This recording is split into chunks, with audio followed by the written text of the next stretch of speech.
A mediados del siglo XX, en un país que decía creer en la libertad y la igualdad, había una ciudad atravesada por una vía de tren. A un lado vivían familias blancas, con escuelas limpias, calles pavimentadas y parques verdes. Al otro lado, familias negras y de otras minorías, en casas más viejas, con pocos servicios y escuelas con menos recursos. No era casualidad. Leyes llamadas de segregación impedían que personas negras vivieran en ciertas zonas, compraran casas en determinados barrios o asistieran a las mismas escuelas que los blancos. Estas leyes estaban respaldadas por una creencia profunda, que la gente blanca era superior. Aunque las leyes de segregación fueron derribadas tras luchas lideradas por el movimiento de derechos civiles, la idea de supremacía blanca no desapareció. Se transformó, escondiéndose en políticas, prácticas policiales, desigualdades económicas y narrativas culturales que seguían reforzando quién tenía acceso al poder y quién no. En esa ciudad, las nuevas generaciones comenzaron a cuestionar la historia que les habían contado. Algunos jóvenes blancos, negros, latinos, asiáticos decidieron cruzar las vías del tren para conocerse, aprender de sus historias y luchar juntos contra las desigualdades que habían heredado. No podían borrar el pasado, pero podían cambiar el futuro. La supremacía blanca es una creencia y sistema que sostiene que las personas blancas son superiores a otros grupos raciales, y por lo tanto, merecen dominar social, política y económicamente. Esta idea no surgió de la nada, sino que tiene raíces en la historia del colonialismo y la esclavitud. Cuando los países europeos España, Portugal, Inglaterra, Francia, Holanda empezaron a explorar y conquistar tierras en África, América, Asia y Oceanía, se enfrentaron a pueblos con culturas y apariencias diferentes. Para justificar la invasión y explotación, inventaron narrativas que describían a los pueblos originarios como salvajes, inferiores o incivilizados. Esto sirvió para justificar la esclavitud, el robo de tierras y el genocidio. Una parte central fue la esclavitud transatlántica. Millones de africanos fueron capturados y vendidos como esclavos para trabajar en las colonias europeas, especialmente en las plantaciones de azúcar, algodón y tabaco en América. Para justificar esta brutal explotación, se promovió la idea de que los africanos y sus descendientes eran inferiores a los europeos menores en inteligencia, moral y humanidad, y que la esclavitud era natural y hasta beneficiosa para ellos. Esto no solo fue una práctica económica, sino también una construcción ideológica. Se creó una jerarquía racial que colocaba a los blancos en la cima, legitimando la desigualdad como orden natural. Durante la Ilustración y más allá, algunos científicos y filósofos intentaron probar la superioridad blanca usando teorías pseudocientíficas. Clasificaron a las personas en razas con características supuestamente fijas, y afirmaron que las blancas eran la más avanzada. Esto reforzó la justificación para la esclavitud, el colonialismo y la discriminación. Aunque la esclavitud fue abolida en muchos países y el colonialismo formal terminó en el siglo XX, las ideas y estructuras de la supremacía blanca permanecieron. Se manifestaron en leyes de segregación racial, discriminación sistémica, políticas migratorias excluyentes y violencia racial. Cuando muchos países abolieron la esclavitud en los siglos XIX y XX, la idea de la supremacía blanca no desapareció. Simplemente se adaptó y se manifestó en nuevas formas. En Estados Unidos, por ejemplo, después de la Guerra Civil 1861 a 1865 y la abolición de la esclavitud, se implementaron las leyes Jim Crow. Estas leyes impusieron una estricta segregación racial, escuelas separadas, baños separados, lugares públicos separados para blancos y negros. Esta segregación no solo mantenía la desigualdad, sino que también reforzaba la idea de que las personas negras eran inferiores y debían quedarse en su lugar. En otros países coloniales, como Sudáfrica, se desarrolló el apartheid, un sistema legalizado de segregación y discriminación racial que duró hasta finales del siglo XX. Además de las leyes, la supremacía blanca se sostuvo con violencia. Grupos como el Ku Klux Klan en Estados Unidos usaron el miedo, las amenazas y el asesinato para controlar a las comunidades negras y mantener el orden blanco. En muchos países coloniales, la violencia contra pueblos indígenas y afrodescendientes era común para reprimir cualquier intento de resistencia. Frente a esto, surgieron movimientos y figuras que lucharon contra la supremacía blanca. En Estados Unidos, líderes como Martin Luther King Jr., Rosa Parks y Malcolm X lucharon por la igualdad y el fin de la segregación. A través de protestas pacíficas, marchas y discursos, lograron grandes avances legales y sociales. En África, Asia y América Latina, pueblos colonizados lucharon por su independencia y contra la opresión racial. Figuras como Nelson Mandela en Sudáfrica o Frantz Fanon en Argelia fueron clave en estas luchas. Aunque hoy no existen leyes oficiales de segregación en la mayoría de países, la supremacía blanca persiste en sistemas económicos, educativos, políticos y culturales. Muchas comunidades afrodescendientes e indígenas siguen enfrentando pobreza y falta de acceso a servicios básicos. En muchas partes, la policía y la justicia discriminan a personas por su color de piel. Los medios, la historia oficial y la educación muchas veces invisibilizan o minimizan las contribuciones y experiencias de otros grupos raciales. Aunque las formas de supremacía blanca han cambiado y se han vuelto más sutiles, siguen causando mucho daño. Por eso, en las últimas décadas han surgido numerosos movimientos sociales que buscan visibilizar estas injusticias y transformar la sociedad. En Estados Unidos y en muchos otros países, el movimiento Black Lives Matter Las vidas negras importan nació para denunciar la violencia policial y el racismo sistémico contra las personas negras. Con protestas masivas, redes sociales y solidaridad internacional, este movimiento ha puesto en el centro del debate público la necesidad de acabar con la discriminación racial. En varios países, se discuten políticas para reconocer el daño histórico causado por la esclavitud, el colonialismo y la discriminación racial. Esto incluye debates sobre reparaciones económicas, cambios en los sistemas educativos para incluir la historia real y la promoción de la diversidad cultural. No obstante, la lucha contra la supremacía blanca enfrenta resistencia. Muchas personas y grupos niegan que el racismo estructural exista o minimizan su impacto. También hay debates sobre cómo abordar el tema en la política, las escuelas y los medios de comunicación. Una de las claves para superar la supremacía blanca es educar desde la verdad. Enseñar la historia completa, incluyendo las luchas y resistencias de los pueblos oprimidos, ayuda a construir empatía y justicia. Además, recordar y honrar a las víctimas de la violencia racial y a quienes lucharon por la igualdad es fundamental para que no se repitan los errores del pasado. Aunque el camino es difícil y largo, la historia muestra que el cambio es posible. Las sociedades que han avanzado en derechos civiles, inclusión y justicia social son un ejemplo de que la supremacía blanca puede ser derrotada. Cada persona puede aportar, cuestionando prejuicios, apoyando movimientos antirracistas, y promoviendo una cultura de respeto y diversidad. En 1955, en Montgomery, Alabama, una mujer afroamericana llamada Rosa Parks trabajaba como costurera. En esa época, en muchas ciudades del sur de Estados Unidos, las leyes de segregación obligaban a las personas negras a ceder sus asientos en los autobuses a personas blancas y a sentarse en la parte trasera. Un día, después de una larga jornada de trabajo, Rosa Parks estaba sentada en el autobús cuando el conductor le pidió que cediera su asiento a un hombre blanco. Ella se negó, cansada de soportar el racismo y la injusticia.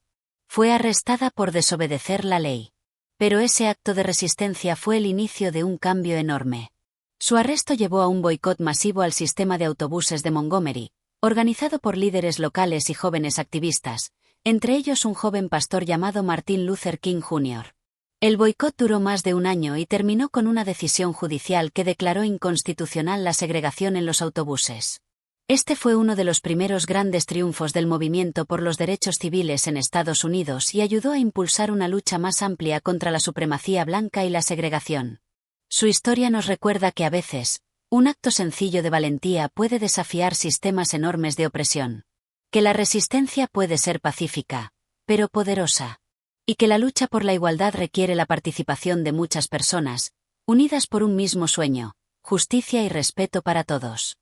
Nelson Mandela nació en Sudáfrica en 1918, un país donde el sistema de apartheid legalizaba la segregación racial y la discriminación contra la mayoría negra a favor de la minoría blanca. Desde joven, Mandela se unió a la lucha contra ese sistema injusto, convirtiéndose en líder del Congreso Nacional Africano, ANC. Durante décadas, Mandela y sus compañeros organizaron protestas, boicots y campañas internacionales para denunciar el apartheid. En 1962, fue arrestado y condenado a cadena perpetua por sus actividades políticas. Pasó 27 años en prisión, en condiciones duras y aislado de su familia. Sin embargo, nunca renunció a su lucha ni a sus ideales. Su resistencia y liderazgo lo convirtieron en un símbolo mundial contra la opresión racial. Finalmente, en 1990 fue liberado, y en 1994 se convirtió en el primer presidente negro de Sudáfrica, liderando la transición hacia una democracia inclusiva. Promovió la reconciliación entre blancos y negros, trabajando para sanar las heridas de años de supremacía blanca. Harriet Tubman nació alrededor de 1822 en una plantación en Maryland, Estados Unidos, donde fue esclava desde niña.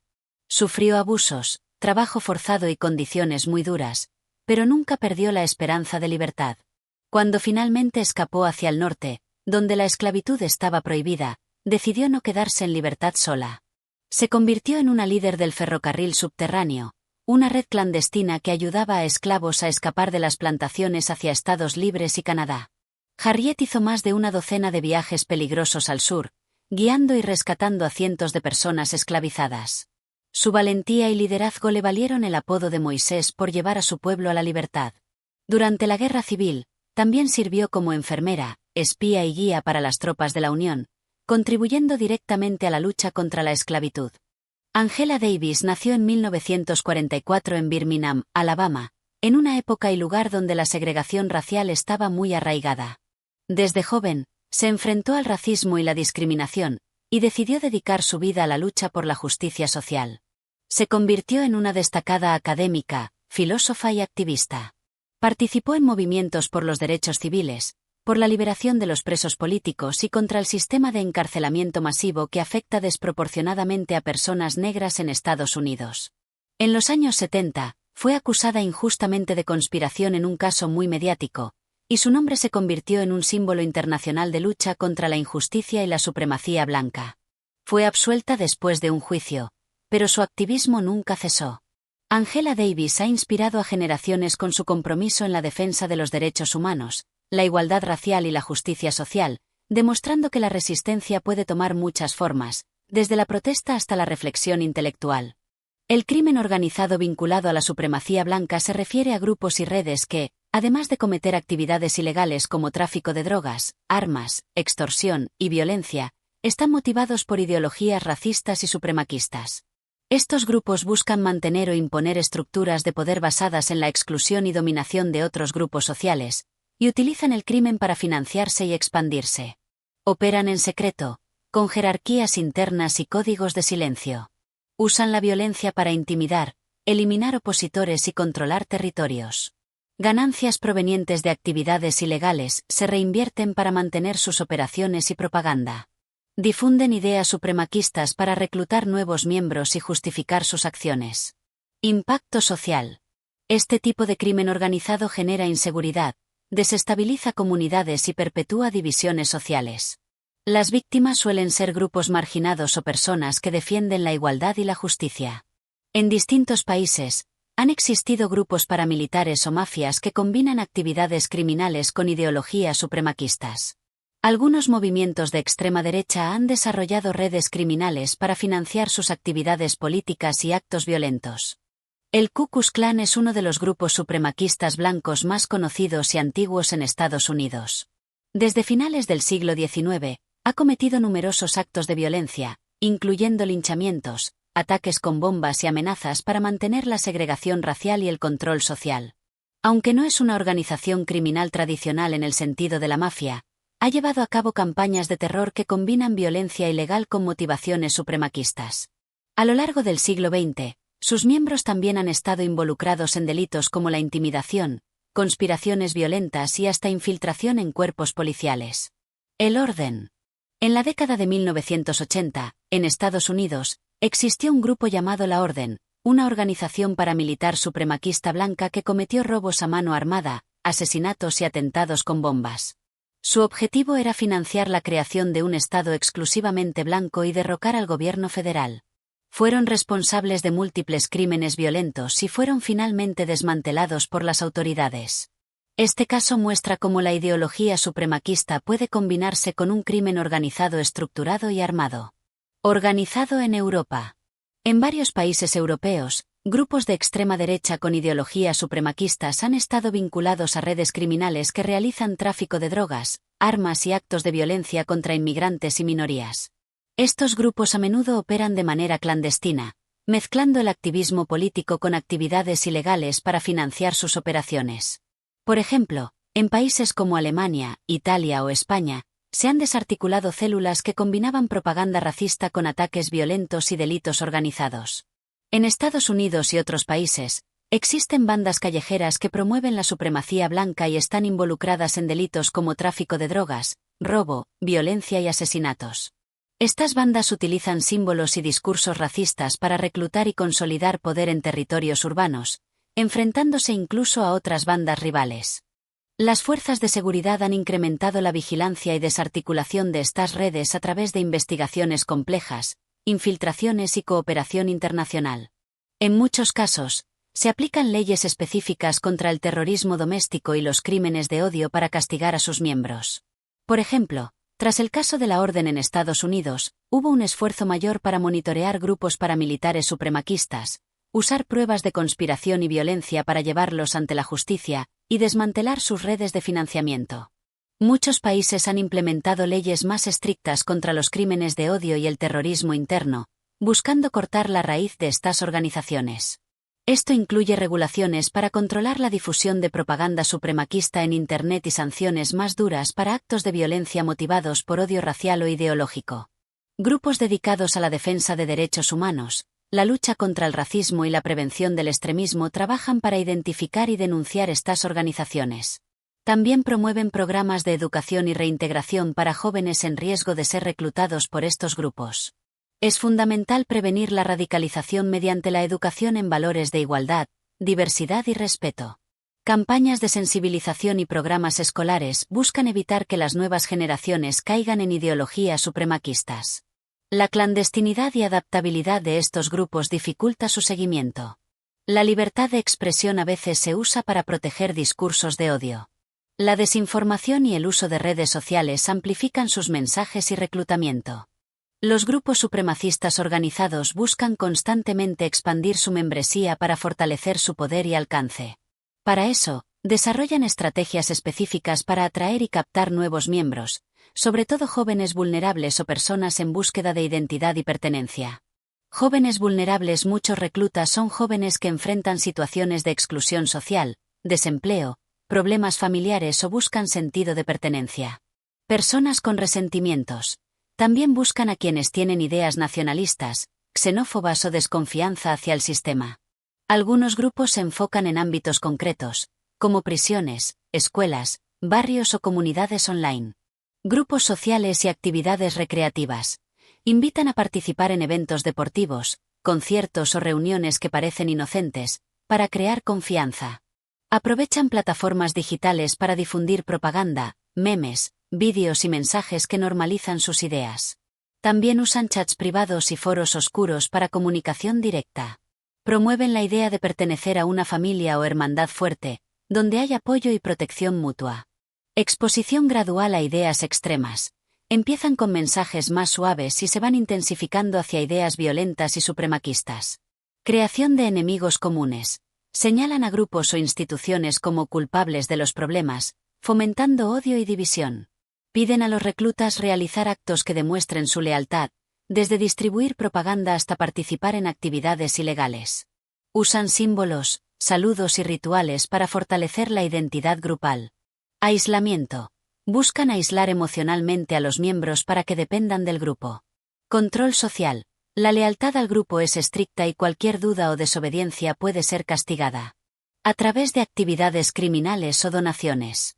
Control de barrios o espacios sociales. Atacar a quienes consideran enemigos o símbolos del sistema que quieren destruir. Cómo protegerse y prevenir. Informarse y cuestionar mensajes extremistas. Fortalecer vínculos sociales saludables. Buscar apoyo profesional en casos de radicalización. Promover espacios educativos y comunitarios inclusivos.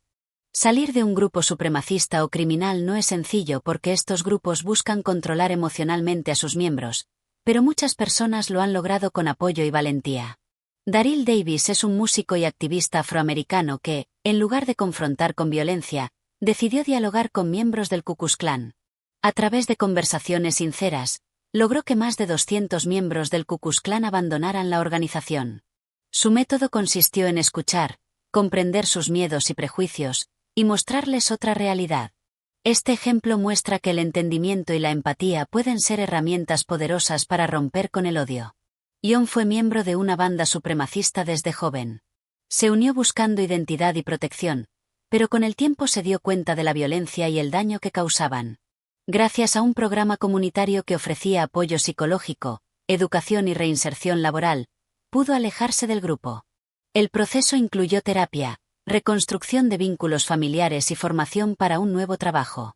En varios países existen programas dentro y fuera de prisiones que buscan ayudar a personas que formaron parte de grupos supremacistas o criminales a reconstruir sus vidas. Estos programas combinan educación, terapia y actividades comunitarias para ofrecer nuevas oportunidades y evitar recaídas. Apoyo emocional y psicológico. Muchas personas necesitan ayuda profesional para superar la influencia del grupo. Apoyo familia, amigos y comunidades que ofrezcan aceptación y alternativas saludables. Oportunidades que permitan construir un futuro distinto. El cambio requiere compromiso personal y un proceso gradual.